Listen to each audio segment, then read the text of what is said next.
हे शाबू भिजवलेले शाबू आहे, हे बटाटे, हे मिरच्या, चवानुसार मीठ, थोडे शेंगा आपण वाटून घेऊया। आता तुम्हाला दाखवणार आहे शाबूची खिचडी। हे शेंगा बारीक करून घेतले, जास्त बारीकही नाही जास्त मोठेही नाही। पॅन मध्ये तेल ओतूयात, त्यात मिरच्या टाकू। आता बटाटे टाकू। हे पहा, त्याला मऊ होईपर्यंत फ्राय करून घेऊया। थोडंसं मीठ, लवकर फ्राय होतात। छान बटाटे फ्राय झाले आहे। हे शेंगदाणे टाकू, चवीनुसार मीठ। आता शाबू भिजल्यावर रात्री मोकळे होतात।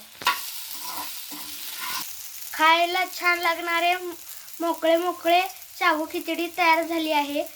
लाईक करा, शेअर करा आणि सबस्क्राईब करायला विसरू नका। Thank you for watching.